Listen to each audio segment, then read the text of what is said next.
After the beginning of Russia's aggression against Ukraine, the whole world was roused.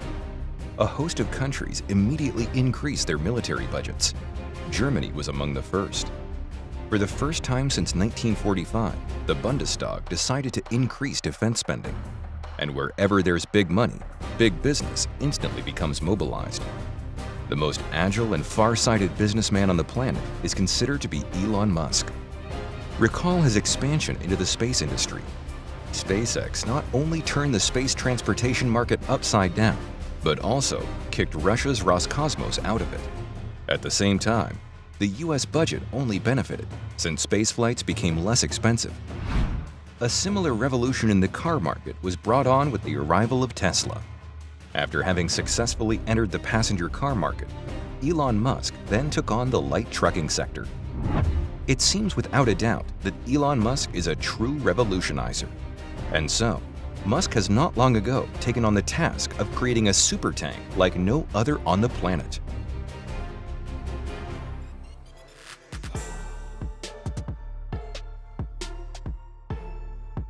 This idea was prompted by Russia's aggression. The project to design the tank is being implemented jointly with the defense consortium from Germany. Such a pairing cannot help but make us picture the inevitable success of the project. Putin's army will be left with no chance of winning this war. Note that Elon Musk's technologies have already played a significant role in Russia's war against Ukraine.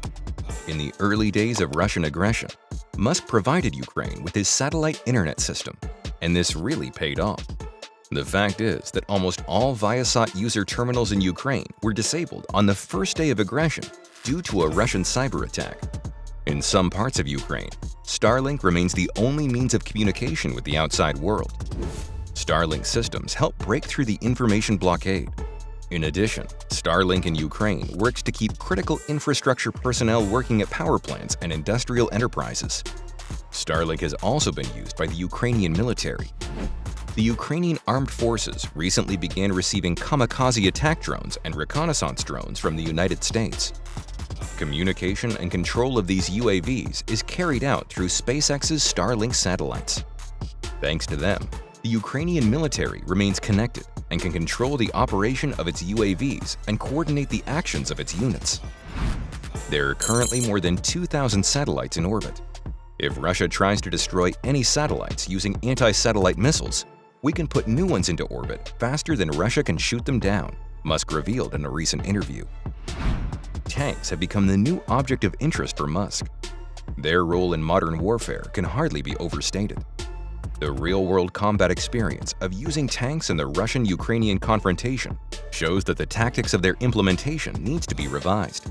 And wherever changes are on the horizon, Elon Musk is certain to appear with extraordinary solutions. Most likely, the German defense concern, Rheinmetall, will become Musk's partner in the new tank project. The concern recently introduced a concept fire support combat vehicle called the Lynx 120.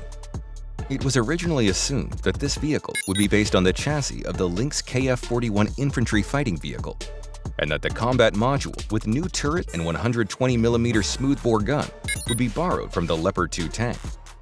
This gun will also be able to fire projectiles with a programmable detonation. The Lynx 120 will additionally include a coaxial 7.62mm machine gun and a machine gun on an unmanned turret. The Lynx 120 has a mass of 44 tons. In other words, it's a light tank. The experience of military operations in Ukraine shows that it is light tanks that gain advantage in a rapid troop advance. The fact is, it is roads which remain the main routes for the movement of troops. Heavy tanks on public roads create many kilometers of traffic jams and become an easy target for aircraft, attack drones, and combat crews armed with Javelin and NLAW anti-tank systems, as well as Panzerfaust 3 grenade launchers. We have already revealed how the Ukrainian military skillfully employ these weapons. Take a look at the videos on our channel. The light tanks have armor that provides protection against medium-caliber ammunition and shrapnel. Of course, this armor will not protect against Javelin and NLAW missiles or Panzerfaust grenades. However, heavy tanks with an armor thickness of 600 to 700 millimeters also do a poor job against such ammunition. The first month of the war in Ukraine showed that increasing armor level by just increasing the thickness of metal shows little promise. Against every type of armor, there's suitable ammunition.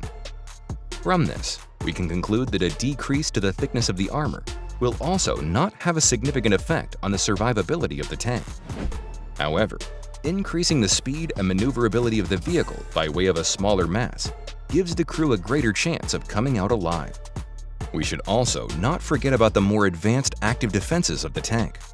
Such active protection systems include modern means of detecting missile launches operating using the ultraviolet range.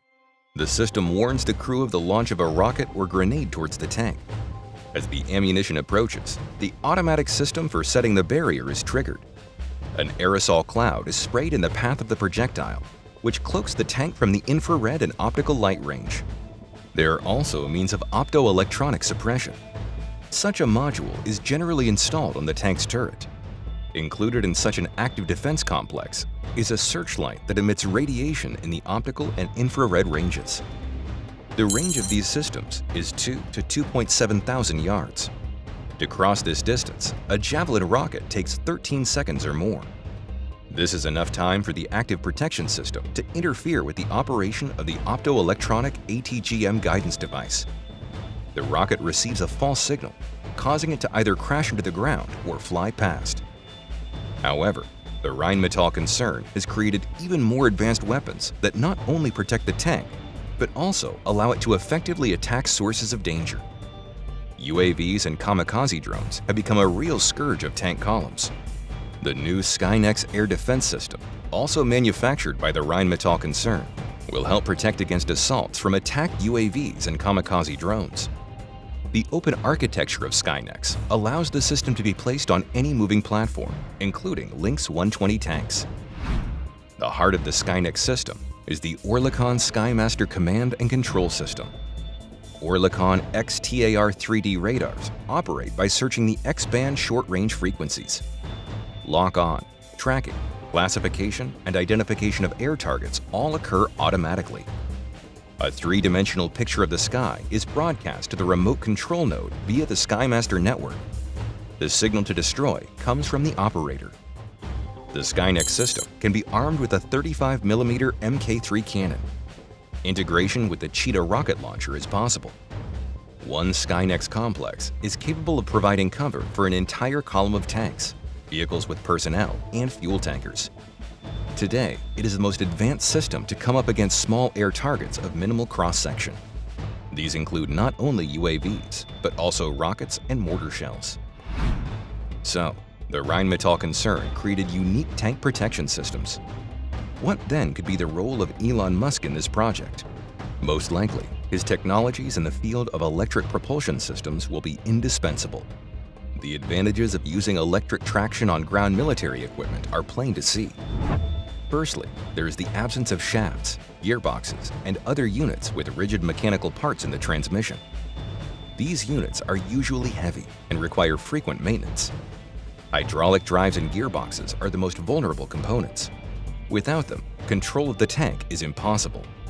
If a hydraulic failure occurs during a mission, the tank becomes a burden or an easy target.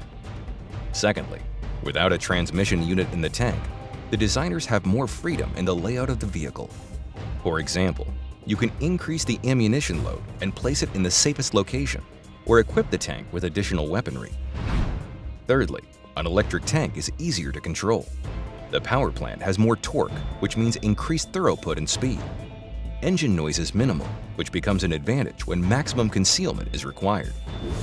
Finally, an electric tank can serve as a source of energy for other machines and mechanisms.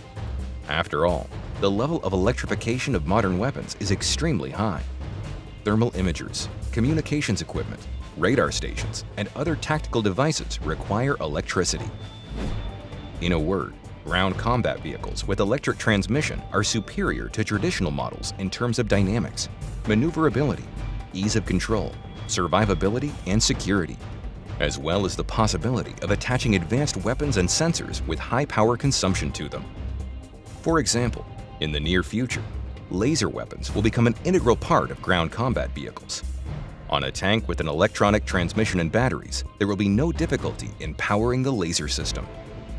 The main source of energy for an electric tank can be a diesel or a gas turbine. Without a transmission load, the service life of such units is much longer because the engine runs at constant even speed without big jumps. Increased loads during acceleration and vigorous maneuvering are compensated by batteries. Will Elon Musk be able to revolutionize the tank sector? We will be closely monitoring all future developments of this project.